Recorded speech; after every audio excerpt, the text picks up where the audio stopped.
That war was extremely expensive. The colonies will help pay for it. Which of us voted for that war? Parliament represents you, virtually. How many colonists sit in Parliament? 0. But conceptually, we're going to need a minute. Taxes on everything. Paper, glass, paint, tea. British soldiers fired into a Boston crowd. 5 dead, and a single engraving spread through every colony within days. The first viral media in American history. Colonists threw an entire shipment of tea into the harbor because sometimes a point needs to be made dramatically. April 19th, 1775, someone fired on Lexington Green. Nobody agrees on who, but that was enough. The army left bloody footprints in the snow because they had no boots. Washington lost New York, lost Philadelphia. The revolution was collapsing, so Washington gambled everything. Christmas night, 1776, a blizzard. He crossed the Delaware in total darkness, marched 9 miles through the storm, hit a sleeping garrison at dawn. Won in under 2 hours without losing a single man. 9 days later, struck at Princeton.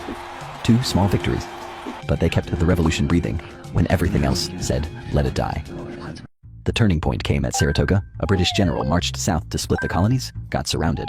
Surrendered nearly 6,000 soldiers. France hated Britain far more than it cared about monarchy, so France recognized the United States, sent warships, money, and troops. A combined American and French force cornered the British at Yorktown in 1781.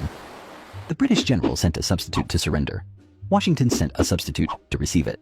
An awkward surrender decided the fate of a continent. 1783.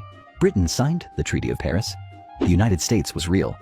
Now they had to figure out how to run it. They could not. Each state printed its own money, taxed the others like foreign countries, ignored the national government. So in 1787, they scrapped everything and built the Constitution. 3 branches, checks and balances. No single person could control all of it. Washington served 2 terms, then stepped down voluntarily.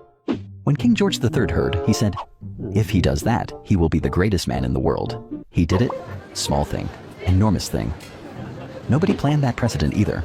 Napoleon arrived with grand plans for a French empire in America and hit something nobody saw coming. Not Britain, not Spain, the enslaved people of Haiti. They launched the only successful slave revolution in history and destroyed his army. Napoleon's American empire died in the Caribbean before it ever began. We are selling Louisiana to the Americans. All of it? They only asked for New Orleans? All of it. America grows powerful, Britain gets nothing. We fund the war. But sir, that is our largest territory. Write the contract. $15 million, 3 cents an acre. America doubled in size before anyone asked for it. They gave that hunger a name, manifest destiny. The divine right to spread across a continent? It sounded noble.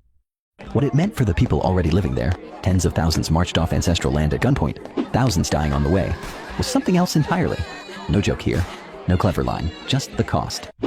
Texas broke from Mexico in 1836. A border dispute became a war.